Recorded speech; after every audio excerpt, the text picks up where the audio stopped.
नमस्ते, कैसे हैं आप सभी? उम्मीद करता हूँ आप लोग अच्छे होंगे और अपनी तैयारी बेहतर तरीके से कर रहे होंगे और आज की क्लास आपके लिए काफ़ी महत्वपूर्ण क्लास है क्योंकि इस क्लास में क्लास 10th का मैथ का एक वीवीआई ऑब्जेक्टिव क्वेश्चन बताऊँगा जो काफ़ी इम्पोर्टेंट क्वेश्चन है। यह क्वेश्चन बार-बार पूछा जाता है, ठीक है? और ये कोई भी समझ सकता है इस क्वेश्चन को, तो प्लीज़ आप लोग इस वीडियो को अंत तक ज़रूर देखें ताकि ये सभी क्वेश्चन आपको समझ में आ जाए, ठीक है ना? निम्नलिखित में कौन परिमेय संख्या नहीं है? आपसे पूछ रहा है कि कौन परिमेय संख्या नहीं है और इस टाइप का क्वेश्चन हमेशा पूछा जाता है। ये बात तो ध्यान रख लीजिए, इस टाइप का क्वेश्चन हमेशा पूछा जाता है। जैसे परिमेय है और अपरिमेय है। इस तरह का क्वेश्चन आपको हमेशा एग्ज़ाम में रहेगा, ठीक है ना? तो देखिए, सबसे पहले अपरिमेय संख्या नहीं है, तो देखिए जो रूट में से निकल जाए वो परिमेय है और नहीं निकले इसमें तो अपरिमेय है। जैसे 5 रूट 16 है, तो 5 और रूट 16 का वर्गमूल हो जाएगा कितना? 4 तो 5 चौक 20 यानी ये क्या है? ये परिमेय है। इस 4 का वर्गमूल भी हो जाएगा 2 तो ये भी क्या है? परिमेय है। 25 का वर्गमूल भी कितना हो जाएगा? 5 ये भी क्या हो जाएगा? परिमेय यानी इसका आंसर हो जाएगा 5 गुने 4 यानी 5 चौक 20 19 गुने 2 और इसके होगा 2 गुने 5 यानी सब परिमेय क्योंकि सबको हम p/q के रूप में लिख सकते हैं और नीचे 1 दे देंगे तो हो जाएगा p/q के रूप में इसीलिए परिमेय है। लेकिन 2√5 है जो 5 का वर्गमूल नहीं यानी रूट में से 5 नहीं निकलेगा तो यह क्या है? अपरिमेय है। इसीलिए जो गलत है वो गलत ही क्या होगा? सही क्योंकि यहाँ पूछा ही गलत है। ठीक है ना? कि परिमेय संख्या नहीं है। तो 2/√3 क्या है? 2√5 क्या है? परिमेय नहीं अपरिमेय है, ठीक है? बाकी सब परिमेय है। 2 लगातार संख्याओं का एचसीएफ क्या होता है? 1, 2, 4, 8 अब किसी भी 2 लगातार संख्या ले लीजिए जैसे हम 4, 5 ले लेते हैं। इसका एचसीएफ निकालते हैं 4 एकम 4 और 5 में से 4 गया 1 और ये 4 है। 1 के पहरा 4 में पढ़ेंगे तो 4 कटे यानी एचसीएफ 1 आया। याद रखिए किसी भी 2 लगातार संख्याओं का एचसीएफ है ना वो कितना होती है? 1 ऑप्शन ए सही होगा, ठीक है? चलिए और 3 देख लेते हैं, एक रैखिक समीकरण का घात कितना होता है? रैखिक समीकरण, तो रैखिक समीकरण याद रखिएगा किसी भी रैखिक समीकरण का घात 1 है। कितना होता है? 1 याद रखिएगा, ठीक है ना? रैखिक समीकरण का जो कितना होता है घात? 1 होता है, समझे? याद रखिएगा ऑप्शन इसका सी सही होगा। आसान क्वेश्चन सब है। द्विघात समीकरण का घात 2 होता है, याद रखिएगा। न और त्रिघात रहेगा उसका घात 3 है। जैसे आपको एग्ज़ाम्पल में हम आपको समझा ही देते हैं यहाँ तीनों।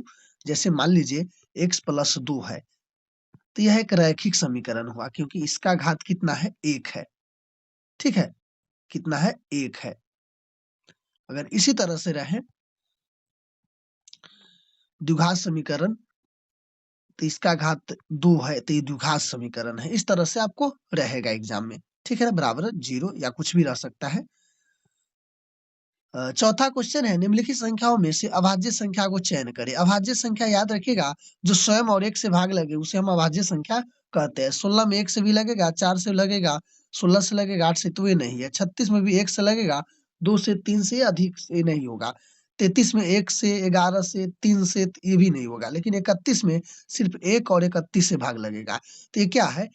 ये अभाज्य संख्या है। याद रखिएगा हमेशा वह संख्या अभाज्य है जिसमें 1 और स्वयं से भाग लगे, वही संख्या अभाज्य है, बाकी नहीं। यानी जिसमें सिर्फ 2 ही से भाग लगे और 2 कौन हो? स्वयं और 1, ठीक है? 6 और 15 का दशमलव प्रसारण क्या है? शांत, अशांत दोनों इनमें से कोई नहीं। देखिए, बहुत सारे बच्चे ना इसमें गलती क्या कर देते हैं 6/15 है, समझे? तो इसको अभाज्य गुणनखंड निकाल लेते हैं 6 और 15 को, तो कितना हो जाता है 3 पचे 15 3 और 5 आया। यानी डायरेक्ट कहेगा सर ये अशांत है क्योंकि इसमें देखिए 3 आ गया। लेकिन ऐसे नहीं काटना है मेरे दोस्तों। इसको काटने के लिए सबसे पहले इसको गुणनखंड ऐसे नहीं करना है। इसको पहले देखिए कट रहा है तो इसको काट देंगे। 3 दूना 6 और 3 पचे 15 यानी कितना आया 2/5। अब देखिए अभाज्य गुणनखंड में कितना है? सिर्फ 5 है क्योंकि 5 का गुणनखंड 5 ही होगा। तो जिसका अभाज्य गुणनखंड में 2 या 5 या केवल 2 या केवल 5 रहता है वह शांत है यानी इसका ऑप्शन ए होगा शांत। तो समझ गए ना कैसे बनाना है? चलिए यदि 2 cos थीटा बराबर 1 तो थीटा बराबर है, यानी सिंपल है कि 2 cos थीटा बराबर 1 है, तो सिंपल है cos थीटा बराबर है 1/2। यहाँ थीटा का मान कितना होगा, 1/2 cos किसका मान 1/2 होता है, तो आपको पता होना चाहिए cos किसका मान 1/2 होता है, तो आपको पता होना चाहिए cos 45 डिग्री के मान 1/√2 होता है। cos 30 डिग्री के मान आपको पता होना चाहिए √3/2 होता है। cos 60 डिग्री के मान 1/2 होता है, समझे। और 30 डिग्री का मान आपको पता होना चाहिए, यहाँ 2 बेर है तो यानी √3/2। 45 के मैं बता दिया, 45 का कितना होता है, cos 45 का 1/√2 होता है। 30 का कितना होता है, √3/2 होता है। 60 का कितना होता है, 1/2 होता है। इसका ऑप्शन सी सही होगा। ये तो आपको याद ही होगा, तो पहले इसका हल कर लीजिएगा, कोई भी इस तरह के सवाल रहे तो, समझे। एपी 2, 7, 12 का 10वां पद ज्ञात करना है, या सब्जेक्टिव में पूछा जाता है 10वां पद ज्ञात करना है। इसको आसान तरीके से बनाते हैं। 10वां पद किसके बराबर होते हैं, a + 9d के बराबर होते हैं। तो a के मान क्या है, यहाँ 2 है और 9, और d कितना है, अंतर कितना है, 7 में से 2 गया 5, यानी 5, 2, 9 × 5 = 45, 45 2 कितना हो जाएगा, 47, यानी इसका आंसर 47, ऑप्शन बी सही हुआ। कैसे बनाए एक बार देख लीजिए, आप सूत्र पढ़े होंगे ये समांतर से डी का एपी बराबर a + D, a + 2d, a + 3d। तो 10वां पद किसके बराबर होते हैं, a + 9d का बराबर होता है। 10वां पद a + 9d का बराबर होते हैं। तो इसी तरह से d के मान 5 है, a है प्रथम पद 2 है, गुना कर दिया, 9 × 5 = 45, 2 47, इसका आंसर सही है। ठीक है, तो क्वेश्चन नंबर 8 है, बहुपद x² - 3 के शून्यक होंगे। तो इसको सिंपल करिएगा, आपको पता होना चाहिए a² यानी x², b², तो b की जगह 3 है, तो 3 किसका स्क्वायर होगा, तो √3 का स्क्वायर करेंगे तो 3 हो जाएगा, समझे। √3 का स्क्वायर 3 हो जाएगा। तो इसको सूत्र होता है a² - b बराबर क्या होता है, a + b और a - b। तो एक बार इसको x + √3 कर देंगे और एक बार इसको x - √3 कर देंगे।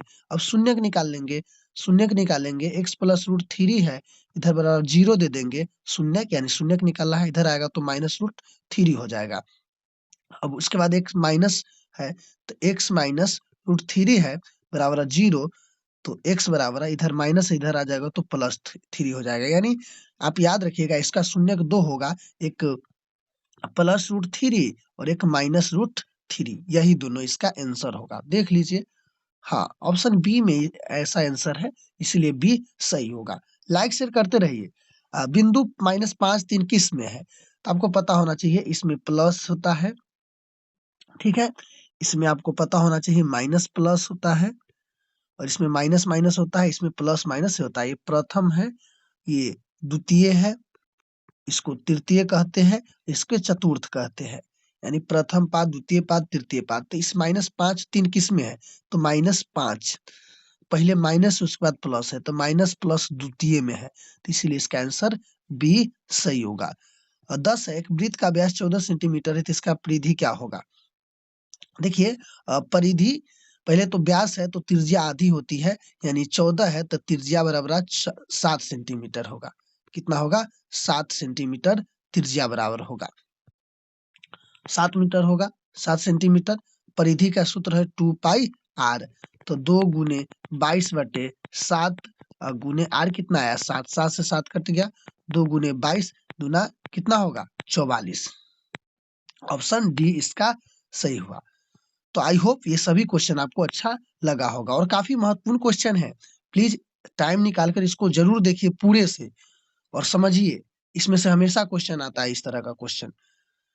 तो मुझे उम्मीद है कि आपको अच्छा लगा होगा, और अच्छा लगा तो वीडियो के लाइक और नए तो चैनल को सब्सक्राइब जरूर कीजिए। तब तक के लिए आप सभी को जुड़ने के लिए बहुत बहुत धन्यवाद। जय हिंद, जय भारत।